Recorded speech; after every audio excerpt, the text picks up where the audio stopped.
warahmatullahi wabarakatuh. Perkenalkan, nama saya Dita Aira Al-Katiri dengan NIM 21010365156, mahasiswi jurusan akuntansi, Fakultas Ekonomi dan Bisnis, Universitas Mula Warman.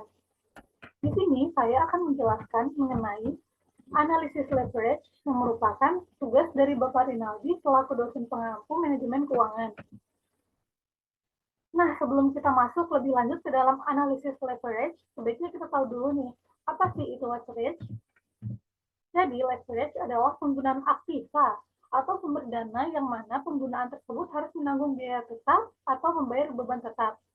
Jadi, maksudnya jika perusahaan harus menanggung biaya tetap atau beban tetap di setiap tahun atau setiap bulan, maka itu disebut dengan leverage.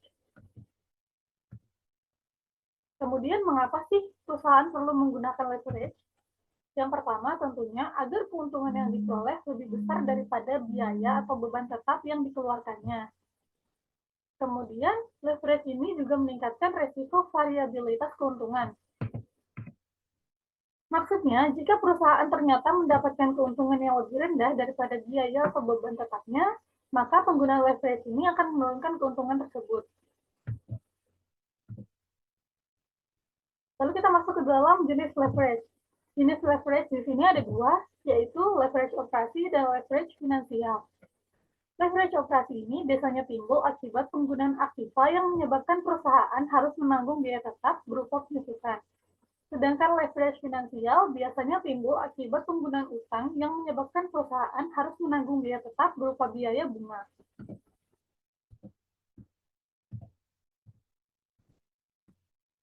Leverage operasi. Leverage operasi ini berkaitan dengan biaya tetap yang dikeluarkan oleh perusahaan pada tingkat penjualan tertentu. Lalu dengan menggunakan leverage operasi ini, perusahaan diharapkan dapat melakukan perubahan penjualan yang mengakibatkan perubahan laba sebelum bunga dan pajak yang lebih besar.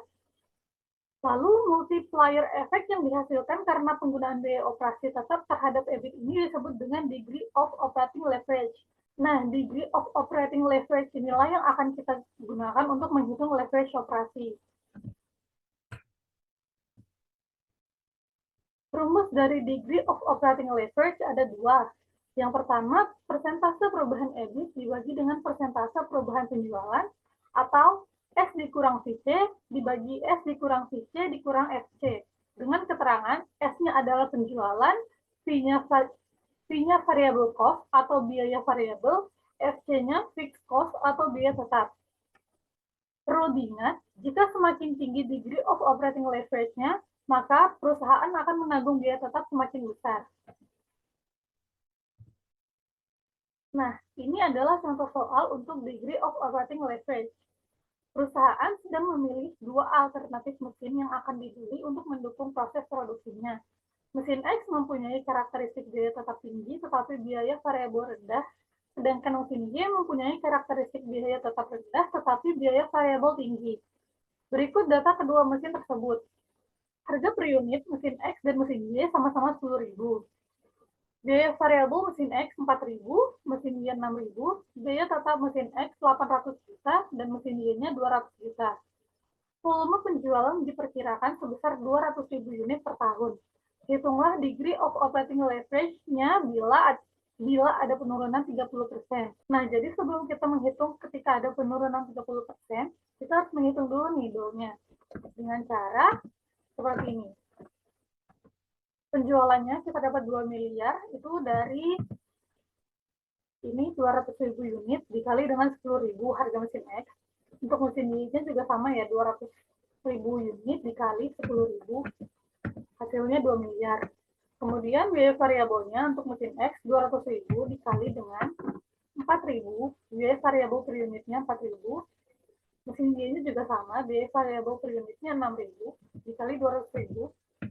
Jadi dapatnya 800 juta sama 1.200.000.000.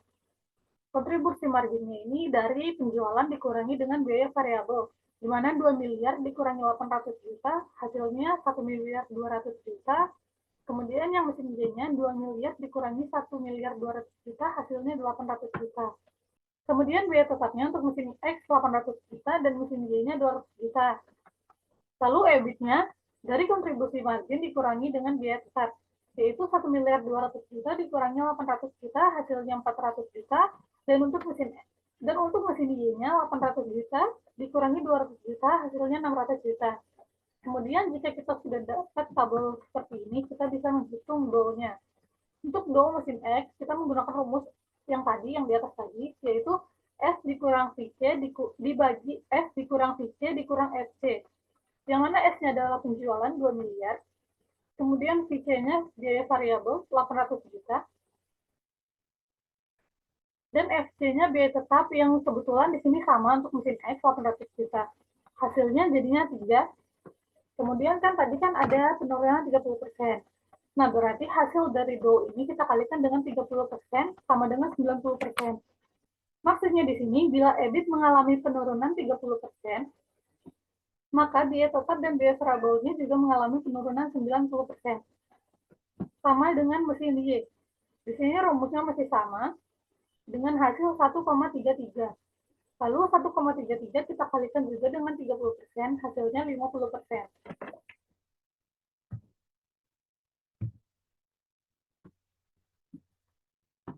Nah, ini tabel untuk lebih jelasnya mengenai dua angka tadi. Saat sebelum perubahan, ini contoh untuk mesin X ya. Saat sebelum perubahan, penjualannya tadi 2 miliar. Biaya variabelnya 1.200.000.000, biaya tetapnya 200 juta, dan labanya 6.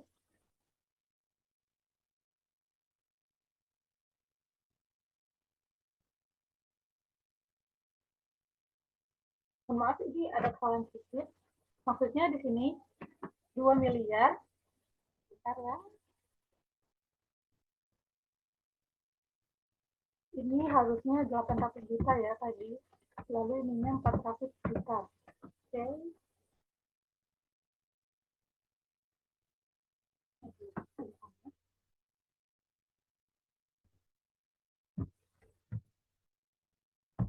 Nah, lanjut ya. Jadi penjualannya tadi sebelum perubahan kan penjualannya dapat 2 miliar. Lalu biaya variabelnya dapat 1.200.000.000, biaya tetapnya dapat 800 juta, dan laba usahanya 400 juta. Nah, setelah penurunan, penjualannya jadi berkurang kan. Ini angka 1.400.000.000 kita dapat dari, tadi kan unitnya ada 200.000. Kita kalikan dengan 30%, jadinya 60.000. Nah, karena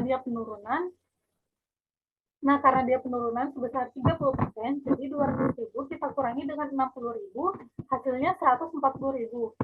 Kemudian setelah kita dapat angka 140.000 ini kita kalikan lagi dengan harga jual sebesar 10.000, kemudian hasilnya jadinya 1.400.000.000.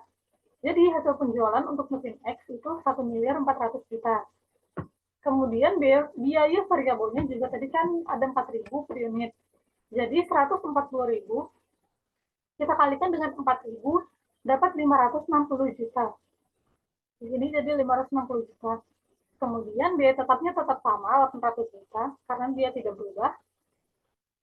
Laba usahanya jadinya 40 juta. Jadi maksud dari ketika ada penurunan EBIT 30%, maka biaya tetap dan biaya variabelnya juga turun sebesar 90%. Misalnya di sini 400.000, kita kalikan dengan 90%, hasilnya kan 360 juta.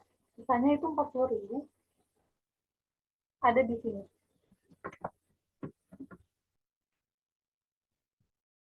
Kemudian leverage finansial. Lalu, leverage finansial ini digunakan untuk mengukur pengaruh perubahan keuntungan operasi terhadap perubahan pendapatan bagi pemegang saham yang diharapkan dapat membuat perubahan laba per lembar saham.